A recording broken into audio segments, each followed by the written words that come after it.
कहानी शुरू होती है मलेशिया के समंदर के किनारे से, जहां पर कुछ बच्चे बीच पर अपने हाथ से बनाए हुए रैकेट से बैडमिंटन खेल रहे होते हैं, जिससे पता चलता है कि ये सब के सब बहुत गरीब हैं। इनके पास बैडमिंटन का रैकेट खरीदने तक के पैसे नहीं हैं। इन्हीं बच्चों में एक बच्चा होता है जिसका नाम ली चोंग है। तभी वहां पर ली के पिता आ जाते हैं, जिन्हें देखकर वो डर जाता है।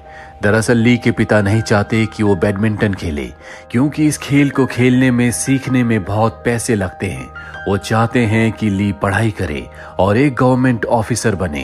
वो ली को घर ले आते हैं, जहां ली अपने मॉम डैड, अपने दोनों भाई और अपनी बहन के साथ खाना खाता है। ली के डैड कहते हैं कि तुम सबको पढ़ाई में ध्यान देना है, खेल से दूर रहना है। आज मलेशिया और कोरिया का ओलंपिक बैडमिंटन का मैच भी होता है। ली के मॉम डैड उस मैच को देखने के लिए जाना चाहते हैं, क्योंकि इनके घर पर टीवी नहीं है।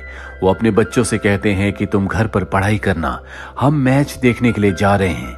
ली भी इस मैच को देखना चाहता है, इसीलिए अपने मॉम डैड के जाने के बाद वो भी अपनी साइकिल से उस जगह जाता है जहां उसके मॉम डैड मैच देखने के लिए गए होते हैं। इस जगह पर बहुत भीड़ होती है। उसकी हाइट कम है, लेकिन तभी उसका भाई जो पहले से वहां पर होता है उसे अपने कंधे पर बिठाकर मैच दिखाता है। ली मैच को देखकर बहुत एक्साइट हो जाता है। वो देखता है कि किस तरह से लोग इन प्लेयर्स के लिए क्रेजी हैं। वो भी चाहता है कि एक दिन वो बैडमिंटन का प्लेयर बने, क्योंकि उसे बैडमिंटन खेलने का बहुत शौक है। मलेशिया इस गेम को हार जाता है। ली के डैड अपने दोनों बच्चों को यहाँ पर देख लेते हैं और अब ली अपने डैड से कहता है कि एक दिन मैं भी बैडमिंटन का बहुत बड़ा प्लेयर बनूंगा। ली के डैड कहते हैं कि ये अमीरों की गेम है, तुम्हें अपनी पढ़ाई पर ध्यान देना चाहिए, खेल कूद में तुम अपना टाइम वेस्ट कर रहे हो। पर ली ने मन ही मन में ठान लिया होता है कि वो एक दिन बैडमिंटन का बहुत बड़ा प्लेयर बनेगा, लेकिन कैसे, इस बारे में उसे कुछ नहीं पता। अगले दिन जब वो स्कूल जाता है तो वहां पर दो बच्चे बैडमिंटन खेल रहे होते हैं। ली भी उनके साथ खेलना चाहता है, लेकिन उसके पास ना तो रैकेट है और ना ही बैडमिंटन खेलने का कोई दूसरा सामान, इसीलिए वो बच्चे उसे अपने साथ नहीं खिलाते। ली जिस रास्ते से अपने घर जाता है उस रास्ते पर स्पोर्ट्स की एक शॉप पड़ती है। ली हमेशा उसे देखता है और आज वो शॉप के अंदर जाता है, जहां पर शॉप का ओनर होता है। ली हर एक इक्विपमेंट को बहुत ध्यान से देख रहा होता है, लेकिन उसके पास पैसे नहीं है, इसीलिए वो कुछ भी खरीद नहीं सकता। शॉप का जो ओनर होता है वो इस बात को समझ जाता है। वो ली से कहता है कि तुम मेरे लिए बैडमिंटन के रैकेट में स्ट्रिंग्स को डालो, जिसके बदले मैं तुम्हें पैसे दूंगा। ली कहता है कि मुझे पैसे नहीं, बल्कि हर 5 रैकेट के बदले एक शटल चाहिए।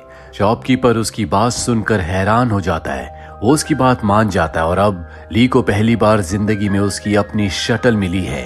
वो अपने घर पर अपने दोस्त के साथ पेन से खेलता है, क्योंकि उसके पास कोई रैकेट नहीं है। वो हमेशा प्रैक्टिस करता रहता है, जिसके चलते उसके मार्क्स बहुत कम आते हैं। इसीलिए वो अपने घर नहीं जाता, बल्कि पास की एक एकेडमी में जाता है, जहां पर उसी की उम्र के बहुत सारे बच्चे आपस में मैच खेल रहे होते हैं।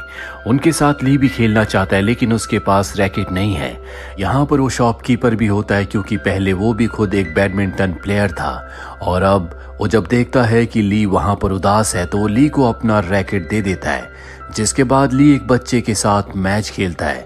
शुरू में उसे समझ नहीं आता कि उसे कैसे शॉट्स खेलने चाहिए, पर जब वो दूसरे बच्चों को ध्यान से खेलते हुए देखता है तो उसे समझ में आ जाता है, जिसके बाद वो बहुत अच्छा परफॉर्म करता है और अपने ओपोनेंट को हरा देता है, जिसके बाद उसे ट्रॉफी मिलती है। साथ ही शॉपकीपर ने जो रैकेट उसे खेलने के लिए दिया था वो रैकेट वो ली को दे देता है। ली के पास पहली बार खुद का रैकेट आया है। यहाँ पर एक कोच भी होता है जो ली की गेम से बहुत इम्प्रेस हुआ होता है, इसीलिए ली के साथ उसके घर जाता है। घर पर ली के पिता होते हैं, जिन्हें ली के रिजल्ट के बारे में पता चल चुका है, इसीलिए गुस्से में वो उसके हाथ में जो रैकेट होता है उसे तोड़ देते हैं और साथ ही कहते हैं कि आज के बाद कभी खेलने मत जाना। कोच ली के पिता को समझाने की कोशिश करते हैं कि आपका बच्चा बहुत अच्छा खेलता है, उसका भविष्य इस खेल में उज्जवल है। और ली के पिता कोच की बात नहीं सुनते। कोच ली की मॉम को भी समझाने की कोशिश करता है, लेकिन उसकी मॉम मजबूर है और अब मजबूरी में कोच को यहाँ से जाना पड़ता है। दरअसल ये कोच उसी शॉपकीपर का दोस्त है जिसने ली को अपना रैकेट दिया था।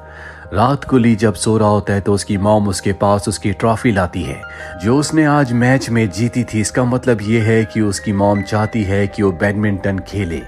अगले दिन वो शॉपकीपर की दुकान पर जाता है, जहां पर शॉपकीपर ली से कहता है कि हम लोग एक चैरिटी मैच करवाते हैं, मैं चाहता हूं कि तुम उस मैच में खेलो। ली तैयार हो जाता है। ली को वो उस जगह ले जाता है जहां पर वो मैच हो रहा होता है, लेकिन ये कोई चैरिटी मैच नहीं, बल्कि यहाँ पर दो प्लेयर आपस में खेलते हैं और बाकी जो लोग होते हैं वो इनकी हार और जीत पर पैसे लगाते हैं। लेकिन ली को इस बारे में कुछ पता नहीं होता। अब वो अपना मैच खेलना शुरू करता है। शुरू में ली बहुत अच्छा परफॉर्म नहीं कर पाता, लेकिन बाद में वो बहुत अच्छे शॉट्स खेलता है जिससे वो मैच जीत जाता है। मैच जीतने के बाद शॉपकीपर उसे एक ट्रॉफी देता है ताकि उसे ना पता चले कि यहाँ पर बैटिंग होती है। शॉपकीपर हर रोज ली को अपने साथ इसी जगह लाता है जहाँ पर वो मैचेस खेलता है, और मैच जीतने के बाद शॉपकीपर उसे ट्रॉफी देता है। उसे घर पहुंचने में भी देर हो जाती है। जो भी ट्रॉफीज वो जीता है उन्हें वो छुपा कर रखता है, और एक दिन उसके डैड इन ट्रॉफीज को देख लेते हैं, जिसके बाद वो अपने बेटे को ढूंढने के लिए जाते हैं। उन्हें पता चलता है कि ली उस जगह गया है जहां पर बैटिंग होती है, और अब वो भी वहां पर पहुंच जाते हैं जहां पर वो उस आदमी को देखते हैं जो इस पूरी जगह को कंट्रोल करता है, जो यहाँ पर बैटिंग करवाता है। ये गैंगस्टर है।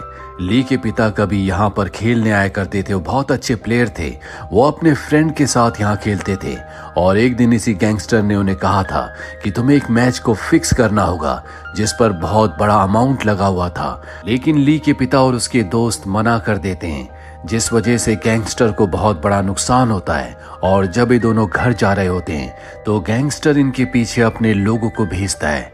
ली के पिता तो बच जाते हैं, लेकिन उसके पिता के दोस्त को गैंगस्टर के लोग मार देते हैं, जिसके बाद ली के पिता को इस इलीगल बैडमिंटन गेम से नफरत हो गई। उन्होंने हमेशा के लिए इस जगह पर आना छोड़ दिया, और इसीलिए वो नहीं चाहते कि उनके बच्चे इस गेम को खेलें। लेकिन अब वो यहाँ पर आ चुके हैं। गैंगस्टर उन्हें देख लेता और कहता है कि अगर तुम अपने बेटे के साथ यहाँ से जिंदा वापस जाना चाहते हो तो तुम्हें एक मैच खेलना होगा जो कि डबल्स है। और अब ली के पिता पहली बार ली के साथ मैच खेलते हैं। ली बहुत अच्छा परफॉर्म करता है। उसकी गेम देखकर ली के पिता हैरान हो जाते हैं। जल्द ही ये इस गेम को जीत जाते हैं। ली के पिता ली से कहते हैं कि मुझे हारना पसंद नहीं और गोल्ड मेडल मुझे बहुत पसंद है। दरअसल उन्होंने अब ली को इजाजत दे दी है कि वो ट्रेनिंग ले सकता है। ली अब एकेडमी जाता है जहां पर कोच उसे ट्रेनिंग देना शुरू करते हैं। यहाँ पर ली के साथ और भी प्लेयर्स हैं जो सब उससे बड़े हैं। ली बहुत अच्छे से एक्सरसाइज नहीं करता, लेकिन गेम वो बहुत अच्छी खेलता है। अब एक दिन यहाँ पर नेशनल टीम के सिलेक्शन के लिए कमेटी आती है। वो ली के गेम को देखते हैं जो कि बहुत ही अच्छा परफॉर्म करता है, लेकिन उसकी हाइट बहुत छोटी होती है, इसीलिए उसे सेलेक्ट नहीं किया जाता। ली की मॉम उसे ये बात बताती है। ली कहता है कोई बात नहीं, मैं मेहनत करूंगा। और अब वो काम करता है जिससे उसकी हाइट बढ़ सके। वो टाइम से सोकर सुबह जल्दी उठ जाता है। वो हर एक एक्सरसाइज को परफॉर्म करता है। वो खाने में भी ध्यान रखता है। कुछ साल बीत जाते हैं और अब ली की हाइट बढ़ चुकी है। एक बार फिर से सिलेक्शन के लिए वहां पर कमेटी आती है। उन्हें अपनी परफॉर्मेंस दिखा रहा होता है, लेकिन तभी उसकी नी पर चोट लग जाती है, जिस वजह से वहीं पर बैठ जाता है। पर वो हिम्मत नहीं हारता। एक बार फिर से वो परफॉर्म करना शुरू करता है। हालांकि अब उसकी परफॉर्मेंस डाउन हो चुकी है, लेकिन जो सिलेक्शन कमेटी होती है उसके करेज को देखकर बहुत इम्प्रेस हो जाती है, और सब ये तय करते हैं कि ली को एक मौका देना चाहिए। उसका अब मलेशिया बैडमिंटन एकेडमी में सिलेक्शन हो गया है। उसके परिवार को जब ये बात पता चलती है तो सब बहुत खुश होते हैं। ली के पिता कहते हैं कि हर एक इंसान को ये मौका नहीं मिलता, तुम्हें अपने देश का नाम रोशन करना होगा। और अब वो एकेडमी पहुंच जाता है जहां पर हर एक प्लेयर नेशनल लेवल का होता है, जिन्हें ली ने सिर्फ टीवी में देखा है। उन्हीं के साथ अब उसे एक्सरसाइज करनी है, उन्हीं के साथ अब उसे प्रैक्टिस करनी है, जो कि उसके लिए बहुत बड़ी बात है। लेकिन एक्सरसाइज में अब भी वो बहुत कमजोर होता है, जिस वजह से हर कोई उसे बुली करता है, जिस वजह से जैंग नाम का एक लड़का हमेशा उसे बुली करता है, जिसकी गेम बहुत अच्छी है। अब एक दिन वो ली के साथ मैच करता है। इनकी शर्त ये होती है कि जो भी मैच हारेगा वो टॉयलेट को साफ करेगा। ये मैच ली हार जाता है। दूर से कोच ये सब कुछ देख रहे होते हैं, जिसके बाद वो ली को अपने ऑफिस में बुलाते हैं, क्योंकि ली के अलावा हर एक बच्चे की परफॉर्मेंस पहले से इम्प्रूव हो चुकी है। ली की गेम ज्यों की त्यों है। कोच कहते हैं कि तुम इस बात को कभी मत भूलना कि तुम किस बैकग्राउंड से आए हो। लोगों को तुमसे उम्मीदें हैं, खास तौर पर तुम्हारी मॉम को। और अब ली तय कर लेता है कि वो मेहनत करेगा। रात को जब सब प्लेयर सो जाते हैं वो कोर्ट पर अकेला प्रैक्टिस करता है। वो अच्छे से एक्सरसाइजेस करता है, अच्छे से खाना खाता है। यहाँ पर जूलिया नाम की एक लड़की है जिसे वो पसंद करता है। जूलिया भी उसे पसंद करती है और अब इन दोनों की दोस्ती भी हो जाती है। लेकिन वो लड़का जिसका नाम जैंग है, जिसने ली को हराया था, वो भी जूलिया को पसंद करता है। अब यहाँ अकेडमी में जितने भी बच्चे उन सबको टूर्नामेंट के लिए ले जाया जा रहा होता है। हालांकि पहले ली का नाम इसमें था, लेकिन आखिरी मौके पर ली का नाम हटा दिया जाता है। उसे कहा जाता है कि तुम्हारी नी पर जो चोट लगी थी वो अभी अच्छे से रिकवर नहीं हुई। इस बात से ली का दिल टूट जाता है, वो बहुत निराश हो जाता है। इसके बाद वो अपने घर आता है जहाँ पर उसकी मॉम उसे समझाती है और अब वो अपने पुराने कोच से मिलने के लिए जाता है जिन्होंने बचपन से उसे ट्रेनिंग दी थी। वो वहाँ पर एक आदमी को ट्रेनिंग दे रहे होते हैं जो उनकी बेइज्जती कर रहा होता है। ये बात ली को बिल्कुल अच्छी नहीं लगती और वो उस आदमी को चैलेंज कर देता है। वो आदमी कहता है कि मैं तुम जैसे छोटे बच्चों के साथ नहीं खेलता। ली कहता है कि तुम खेल भी नहीं सकते और अब इन दोनों के बीच में मैच होता है। ली पहले मैच में उसे बुरी तरह से हरा देता है। वो आदमी पूछता है कि तुम कौन हो। वो कहता है कि जल्दी तुम्हें पता चल जाएगा। वहीं वो टीम जो कि टूर्नामेंट खेलने के लिए गई थी वो टीम जीत जाती है। सब के सब बहुत खुश होते हैं और अब कोच कहते हैं कि ली जैंग के साथ प्रैक्टिस मैच खेलेगा। लेकिन मैच शुरू होने के कुछ ही देर बाद ली के नी में पेन होना शुरू हो जाता है, जिससे कोच को समझ में आ जाता है कि उसने रेस्ट नहीं किया, इसीलिए गेम को वहीं पर खत्म कर दिया जाता है। साथ ही अब ली का जूलिया के साथ ब्रेकअप हो जाता है। ली की जिंदगी में कुछ अच्छा नहीं चल रहा। एक दिन जब वो रनिंग कर रहा होता है तभी उसे बताया जाता है कि कोच की वाइफ उसे बुला रही है। वो कोच की वाइफ के पास जाता है जहां पर कोच की वाइफ उसे बताती है कि हमारा एक बेटा था, दिखने में बिल्कुल तुम्हारी तरह था। उसे कोच एक बैडमिंटन प्लेयर बनाना चाहते थे, लेकिन उसने अपने ऊपर बहुत ज्यादा प्रेशर ले लिया जिस वजह से उसने अपनी खुद की जान ले ली और इसीलिए कोच नहीं चाहते कि तुम प्रेशर लो। और एक यही वजह है कि वो तुम्हें अपने साथ टूर्नामेंट के लिए नहीं ले गए थे। और अब ली को सब कुछ समझ में आ जाता है। वो अपनी प्रैक्टिस पहले से भी अच्छी कर देता है। वो ज्यादा से ज्यादा समय कोच के साथ बिताता है। उसकी गेम पहले से इम्प्रूव हो जाती है। सन 2004 में पहली बार उसका सिलेक्शन थॉमस कप के लिए होता है जहां पर वो बहुत अच्छा परफॉर्म करता है। वो सेमीफाइनल तक पहुंचता है, लेकिन सेमीफाइनल के मैच को वो हार जाता है। वो पूरी तरह से टूट जाता है। कोच उसे समझाते हैं कि तुम्हें हार से कभी नहीं डरना, हर एक पड़ाव है जिसे पार करना है। जीत और हार गेम का हिस्सा होते हैं। और अब वो और भी ज्यादा प्रैक्टिस करना शुरू कर देता है और साल 2006 में वो मलेशिया कप खेलता है, जिस कप में वो फाइनल तक पहुंचता है, लेकिन फाइनल के मैच को वो हार जाता है। और अब जो सिलेक्शन कमेटी होती है उन्हें लगता है कि ली फाइनल के प्रेशर को झेल नहीं सकता, इसीलिए किसी और प्लेयर को मौका देना चाहिए। लेकिन कोच को ली पर विश्वास होता है। वो सबको समझाता है कि हमें ली को एक और मौका देना चाहिए। वहीं ली पूरी तरह से टूट गया है, लेकिन उसके कोच उसे समझाते हैं। वो एक बार फिर से प्रैक्टिस करता है। 6 महीने के बाद एक और टूर्नामेंट होता है, जिस टूर्नामेंट को ली हार जाता है और अब उसे और कोच को एकेडमी से निकाल दिया जाता है। ली को पूरा विश्वास हो चुका है कि उसका करियर अब खत्म हो चुका है। उसके कोच कहते हैं कि तुम्हारा करियर अभी खत्म नहीं हुआ, मुझे पूरा यकीन है कि तुम जिंदगी में कुछ अच्छा करोगे। तुम अपने गांव जाओ और देखो कि तुम कहां से यहां तक पहुंचे हो। जिसके बाद ली अपने गांव जाता है। सबसे पहले वो अपने कोच से मिलता है। उसके कोच उसे समझाते हैं। इसके बाद वो अपने पिता के पास जाता है। उसके पिता उसे कहते हैं कि जिस जगह पर आज तुम खड़े हो कभी मैं भी उसी जगह पर खड़ा था, लेकिन मुझे समझाने वाला कोई नहीं था, पर हम तुम्हारे साथ हैं। जिसके बाद वो उसे वो ट्रॉफी दिखाते हैं जो उन्होंने जिंदगी में पहली बार जीती थी। और अब ली के अंदर आत्मविश्वास आ जाता है। वो वापस जाता है जहां पर एक बार फिर से वो दौड़ना खेलना शुरू करता है।